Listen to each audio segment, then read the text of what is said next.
donc malheureusement à chaque fois, malheureusement là, on n'a pas pu s'y rendre, mais en tout cas, quand je serai maire, je ferai des réunions publiques, j'informerai les citoyens sur les chiffres, sur la réalité, sur les moyens qu'on mettra, les résultats. Parce qu'il faut aussi pas se dire, c'est facile d'augmenter de 14, c'est bien, ce sont des promesses. Après, il faut regarder si dans mes propositions qu'aujourd'hui je propose sont réalisables, elles sont réalisables financièrement, que ça n'incluront pas du tout d'augmentation d'impôts, et c'est simplement une réorientation budgétaire. Et ensuite, il va falloir en effet remettre de l'ordre dans notre ville. Et vous savez, le maire a énormément de prérogatives et on m'a envoyé un certain nombre d'éléments ce que peut faire le maire. Il peut en faire des choses, le maire. Il peut interdire un débit de poisson, il peut interpeller le juge, le procureur pour demander où en est la procédure, il peut demander à punir aussi les délinquants par rapport à l'intermédiaire du juge, de faire des travaux d'intérêt généraux, et certains maires, même du Rhône, arrivent à avoir de bons résultats, notamment le maire de Rieux, qui a mis en place, alors ça fait des tollés, etc., mais c'est normal, au bout d'un moment, les enfants sont des enfants, ils deviennent des adolescents, mais si on ne dit jamais rien, ça devient le bronze, en effet. Et notre ville, je ne veux pas qu'elle devienne le bronze, je veux qu'elle redevienne calme, sympathique à vivre, comme on est dans un beau territoire quand même, donc il faut le protéger, et ce n'est pas qu'un élément, ce n'est pas un sentiment de sécurité malheureusement, c'est une réalité aujourd'hui. Donc, et Saint-Genis, et bien d'autres communes en France malheureusement. Donc, voilà ce qu'on va pouvoir proposer.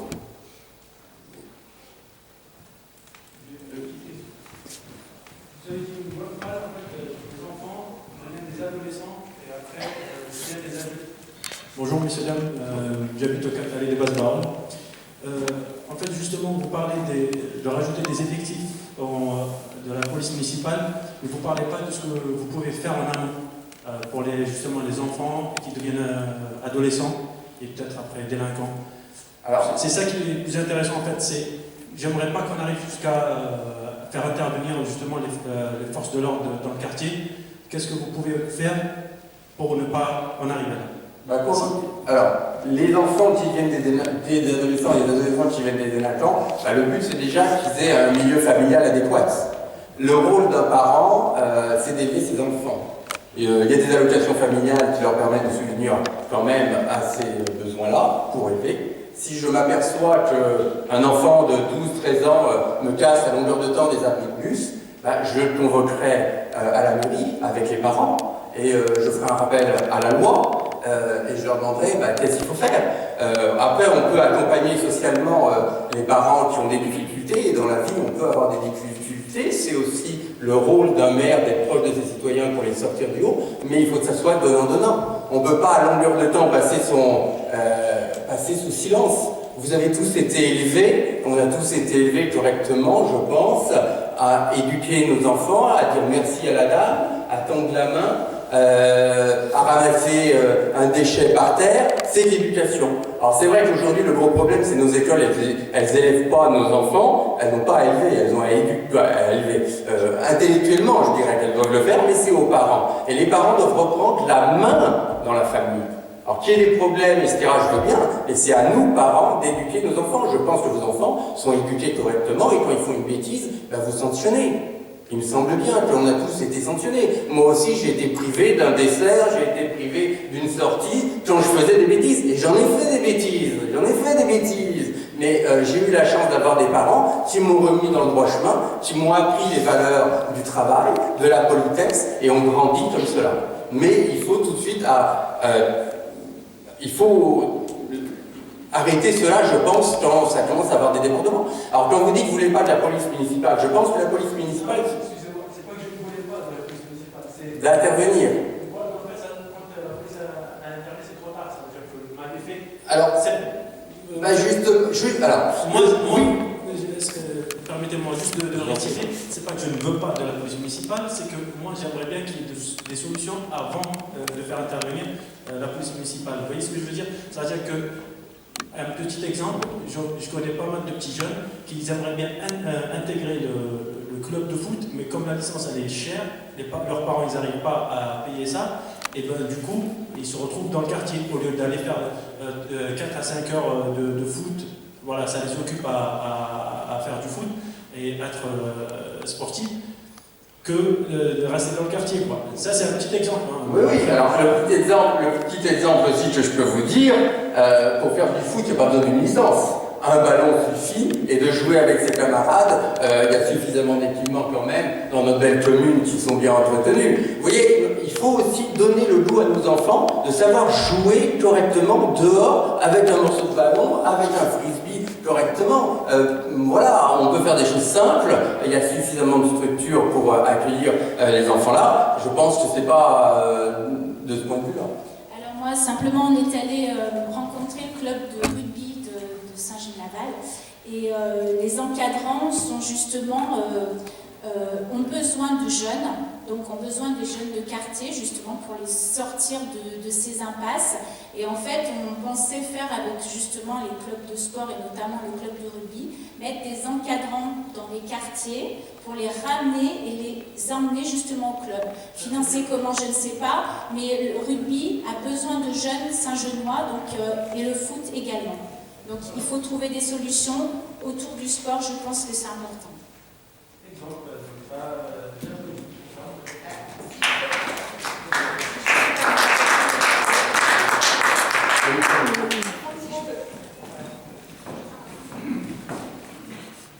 Si je peux me permettre de vous dire, si je peux me permettre, vous m'entendez? Oui. Voilà. Bon, là, je n'ai pas d'autre micro, je crois que j'ai arrivé à encore tester.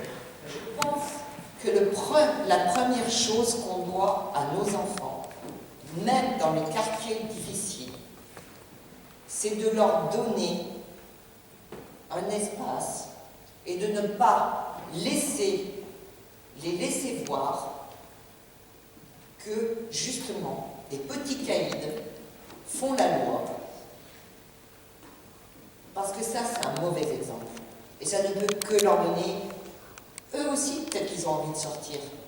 Eux aussi, peut-être qu'ils occuperaient le terrain. Mais quand il y a des petits caïds qui occupent le terrain, les gosses, ils sont plus là. Donc, la sécurité, c'est aussi permettre à nos enfants de grandir correctement et de bénéficier de leur enfance. C'est ça, c'est pour ça que je suis pas...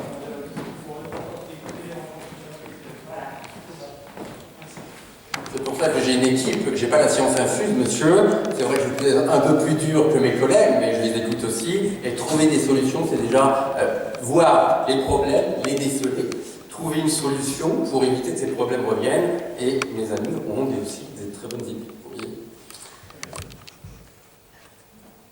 C'est bon pour la sécurité?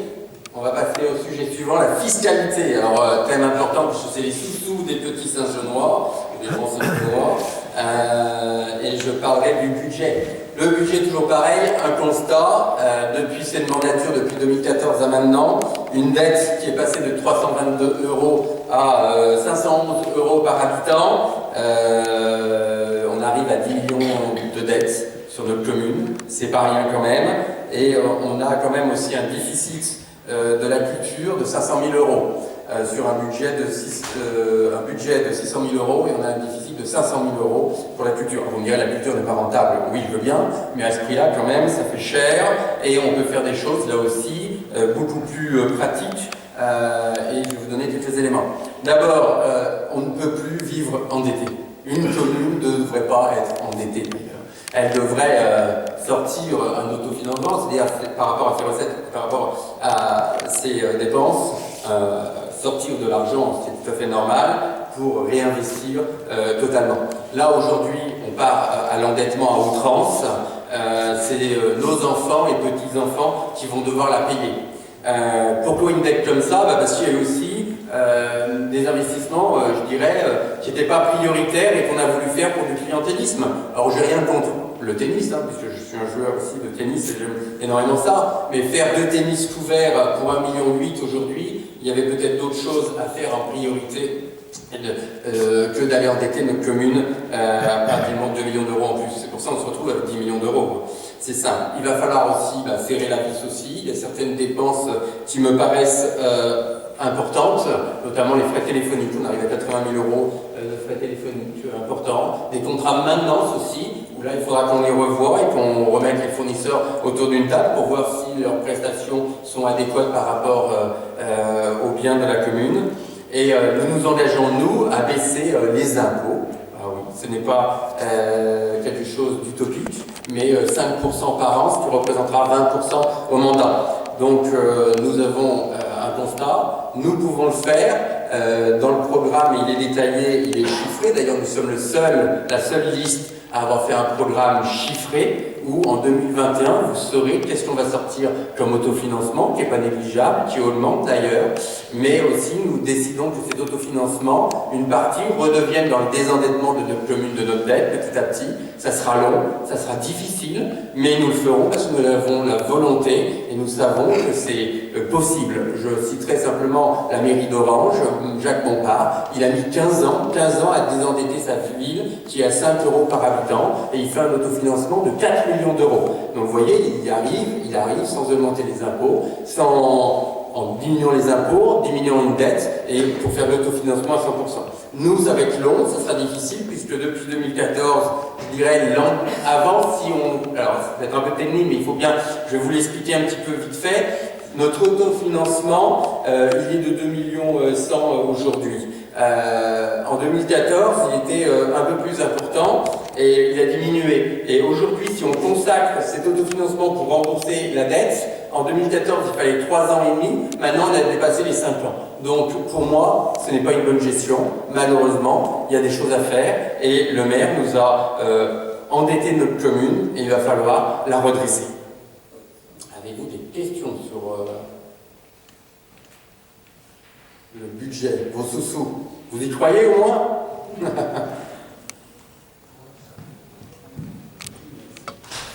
Bonsoir tout le monde, Christian Camiano, et Collonges, retraité de l'enseignement supérieur. Vous parliez de la construction du gymnase. J'ai été éducateur sportif à l'OSGL Tennis. Et donc, effectivement, pendant pratiquement 30 ans, on a attendu ce gymnase. Quand je voulais des gamins à entraîner, on avait à Guinou, le soir avec les gamins et les gamines. Effectivement, c'est un budget qui est très élevé pour un gymnase. Donc, ce que j'aimerais dans votre programme, c'est qu'on privilège les associations, les petites associations. C'est vrai que le gymnase est construit, on ne peut pas revenir dessus, mais M. Cumier a oublié de nous aider à une petite association parce que je joue aussi à la pétanque, à un bon niveau, en équipe.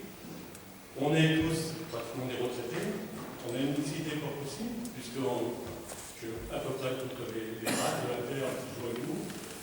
Et on se retrouve seul à faire des travaux nous-mêmes. On a attendu pratiquement une dizaine d'années pour avoir 4 arbres plantés. Et les travaux, heureusement, notre président travaille sur le chantier public et on est obligé de faire les travaux nous-mêmes. Donc voilà actuellement où M. Cumier pêche.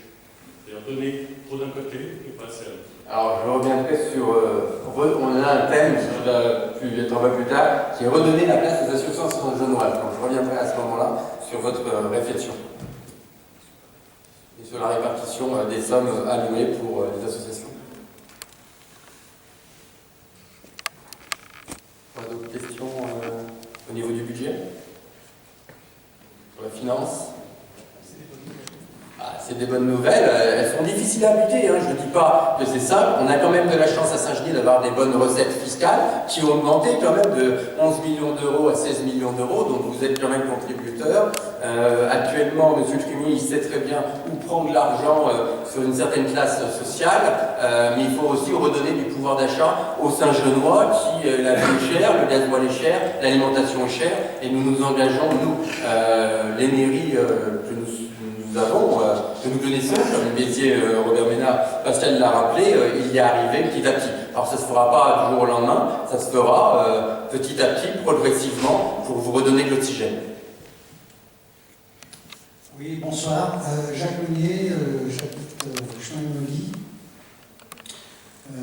Une question là, sur le budget, justement, avec la fin de la taxe d'habitation prévue pour tout le monde, ce qui n'est pas le cas encore de nombreux d'entre nous, mais bon, c'est un autre problème. Qu'est-ce qui va se passer, justement, au niveau des recettes et comment allez-vous faire lorsque la taxe d'habitation sera supprimée pour l'ensemble des Saint-Genois. Donc, à mon avis, ça va être une recette importante qui ne rentrera plus dans les caisses. Et donc, est-ce que cette taxe supprimée ne va pas être compensée par un autre impôt ou d'autres impôts sur l'immobilier, par exemple? Merci de votre réponse. Madame Charbonnier va répondre. Alors, concernant la taxe d'habitation, il y a déjà un fonds de péréquation, je ne sais plus comment il s'appelle, mais un fonds de compensation que l'État fait vis-à-vis des collectivités locales. Si vous allez sur le site des maires de France, vous verrez, c'est très bien expliqué. Il faut savoir que les 20% de foyers fiscaux qui vont continuer à payer la taxe d'habitation jusqu'en 2023. Et bien déjà, ces 20%, à partir de 2021, cet argent, c'est l'État qui va le prendre. Donc, la suppression de la taxe d'habitation, c'est déjà acté. Alors par contre, Yves vous dit qu'il va diminuer vos impôts, et là je vais vous dire quelque chose qui est très important. Pardon, vous dites que la taxe d'habitation pour laquelle les gens sont assujettis encore actuellement, 20% des foyers. 20% des foyers sur en 2021, c'est l'État qui empoche. Donc, c'est la dernière année. Ce que je vais payer jusqu'en 2023 va plus dans les caisses de Saint-Gilles. Non, ça va dans les caisses de l'État. Donc, ils ont fait déjà un fonds de péréquation. Il faut savoir qu'au niveau des recettes fiscales, il n'y a pas que la taxe d'habitation, la taxe foncière, il y a aussi la contribution économique territoriale des entreprises, l'ancienne, ce que vous appelleriez l'ancienne taxe professionnelle. Il y a des droits de mutation, il y a des recettes, donc il y a différents impôts. Mais effectivement, j'ai regardé sur le budget 2019, il y a 16 millions qui provient effectivement de la taxe d'habitation et de la taxe foncière. La taxe d'habitation, ça sera compensé, encore que l'État se fasse bien tirer l'oreille. Si vous allez sur le site des maires de France, vous verrez, ils ont dû ferrailler pour obtenir ce qui était sur les engagements. Mais, cet engagement de l'État, il va vous dire, toute la taxe foncière, maintenant, elle va aller aux collectivités locales. C'est bien, c'est super. Sauf que la taxe foncière, si vous voulez, si votre maison, elle a une valeur de base de 4 000 €, en taxe foncière, on vous prend 50% seulement de cette base. Donc, on vous impose sur 2 000 € au lieu de 4 000. Il suffirait que l'État décide que cette taxe foncière de 50%, non, c'est juste un article du Code général à changer, et qui refile toute la taxe foncière en disant on a supprimé, on augmente les bases, ça va compenser votre taxe d'habitation, donc les communes, je vais diminuer mon investissement. C'est pour ça que c'est très important ce qu'on vous dit quand on dit qu'on va baisser les taux de la taxe foncière. Parce que ça, les communes, il va falloir qu'elles le fassent avant. Parce que notre gouvernement, il a déjà 3 ou 4 coups d'avance. Donc, effectivement, il va falloir prendre en compte le changement de fiscalité qui va intervenir. Mais on peut le faire en étant malin. Voilà. Alors, je ne sais pas si j'ai été très explicite, mais effectivement, pour l'instant, la taxe d'habitation est compensée. Je vous dis 2021, c'est fini, c'est dans les poches de l'État jusqu'en 2023. Donc je fais partie des heureux contribuables qui ont payé une taxe d'habitation jusqu'en 2023, je pense qu'on est nombreux. Ça ne sera pas pour Saint-Gilles. Mais c'est compensé pour l'instant. Et ça sera compensé à terme par la taxe foncière, d'où la nécessité de bien prendre et de bien gérer un budget et d'anticiper par rapport au gouvernement. Voilà. Est-ce que j'ai répondu à votre question? J'ai même été un petit peu trop loin. Merci. C'est toujours compliqué cette question de fiscalité. Et c'est vrai que c'est important, ça permet de faire vivre une commune, bien sûr, mais quand les années sont difficiles pour tout le monde, ben, il faut aussi que nos communes fassent attention à leurs dépenses, et il faut être rigoureux. Et je serai le chasse-gaspillage de cette commune. Il y a des choses qui m'interpellent. Je n'ai pas tous les éléments parce que je ne suis pas allé demander toutes les factures. J'étais gentil pendant ce mandat, mais il y a des dépenses qui me paraissent vraiment impressionnantes.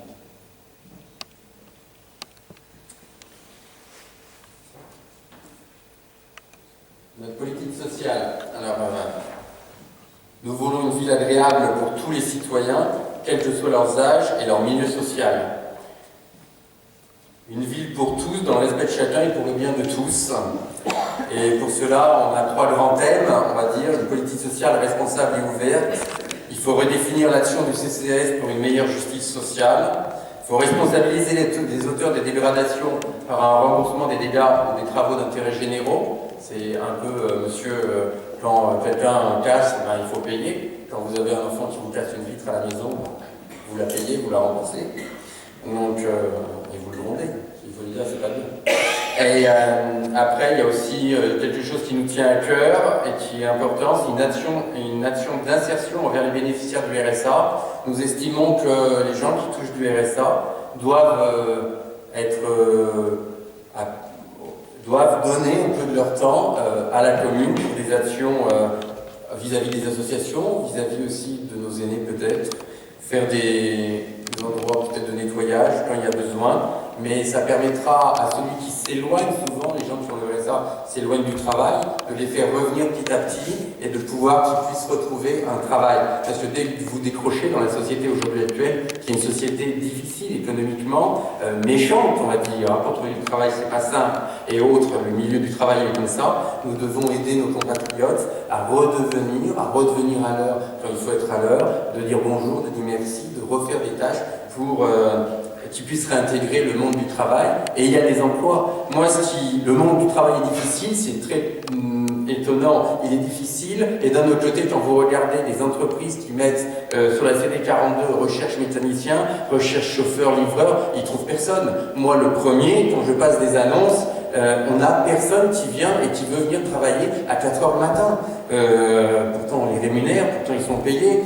On a ce problème-là, nous, chefs d'entreprise. Et comment se fait? Donc il y a un décrochage, il faut que la commune remette les gens dans le milieu du travail et que les entreprises puissent avoir des gens pour répondre à leurs demandes. Il y a aussi l'enfance. C'est vrai, dans notre programme, on n'avait pas fait un chapitre sur l'enfance et c'est suite à la rencontre des Saint-Genois, justement, qui nous a interpellés et on nous a demandé et on a étudié cette chose, puisque l'enfance est quand même important dans notre ville, bien que notre population vieillit aussi. Il faut accueillir de nouveaux arrivants qui puissent avoir des enfants et pouvoir ces enfants puissent être accueillis dans nos crèches correctement et peut-être améliorer les gardes qui sont un problème pour les Saint-Genois, peut-être ouvrir des crèches un peu plus tard le soir, plus tôt le matin, en faire peut-être moins, mais il faut savoir qu'aujourd'hui nos crèches ne sont pas pleines et on les subventionne.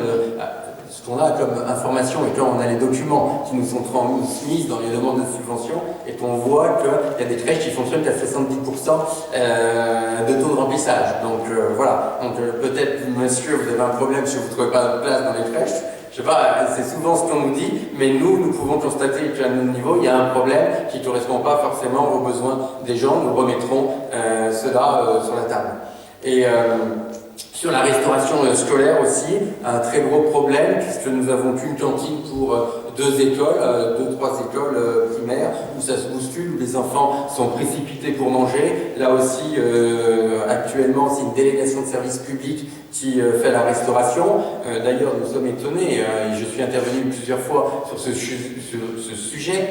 Cette délégation de service public, elle perd énormément d'argent quand même pour nourrir nos petits Saint-Genois. Et jusqu'où ça va aller, je me demande, et je m'interpelle peut-être revenir à quelque chose d'une cantine centrale, pourquoi pas, où des produits locaux seraient utilisés, avoir le coût et la demande par rapport aux besoins des Saint-Genois. Et aussi, notre population vieillit, c'est tout à fait normal de s'en occuper de nos aînés, qui nous ont tant donné quand on était enfant. Moi, j'ai de la chance encore d'avoir des parents, ils vieillissent certes, mais ils sont encore là et on peut se souvenir d'un grand-père qui nous prenait sur les genoux, un grand-père qui nous racontait des histoires ou une grand-mère, et ces gens-là, on doit les accompagner jusqu'à la fin, dans les meilleures conditions. C'est pour les personnes très âgées, les personnes un peu moins âgées, on doit leur donner aussi du dynamisme. Je me souviens qu'à Saint-Genis, il y avait un repas des aînés qui se faisait ici, dans cette assemblée. En 2015, il a été supprimé. Je le remettrai en place parce que c'est un moment convivial qu'il faut perpétuer pour nos personnes qui sont saint-genoises, qui puissent raconter leur enfance, leurs belles histoires et nous apporter aussi l'histoire de Saint-Genis au nouveau pour qu'on ait cette mémoire de notre ville. Et prévoir des lieux de convivialité intergénérationnelle, en effet, qui sont déjà un peu présents quand même sur Saint-Genis, il n'y a pas que des mauvais, hein. Mais il y a aussi des choses qui m'interpellent, comme la navette pour les personnes âgées, où il y a écrit dessus « navette réservée aux gens qui n'ont pas de véhicule ». Moi, je l'ouvrirais à toutes les personnes d'un certain âge, même s'ils ont un véhicule et qu'ils n'utilisent pas, justement, c'est de la proposer pour qu'ils puissent l'utiliser, de mutualiser ce moyen. Avez-vous des questions? Des crèches? Non. Des interventions? Non.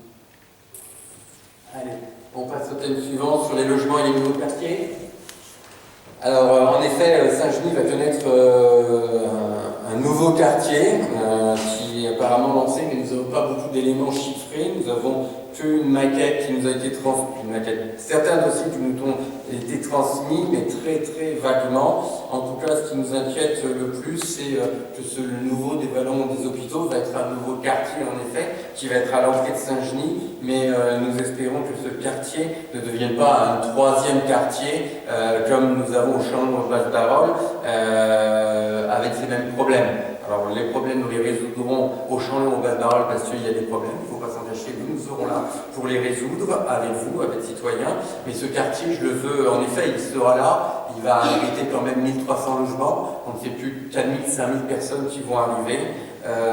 Surtout ce qui m'inquiète, c'est les 30% de logements sociaux. Alors vous allez me dire, ah, je suis contre les logements sociaux. Non, je ne suis pas contre les logements sociaux, je suis pour l'accessibilité à la propriété de toutes les classes et surtout populaires.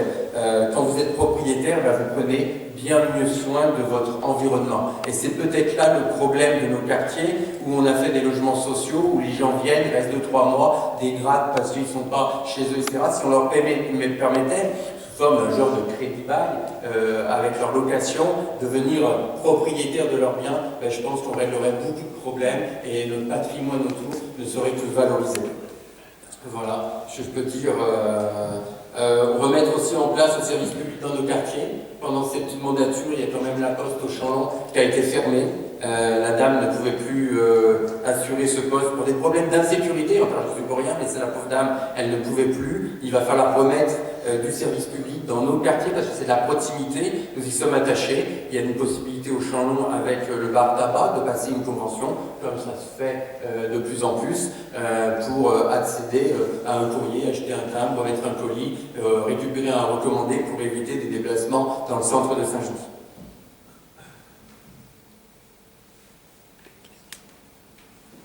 Vous avez des questions? Non, il n'y a pas de questions. Non, il n'y a pas de questions. Oui, favorisez-nous. Alors, vous pouvez aussi.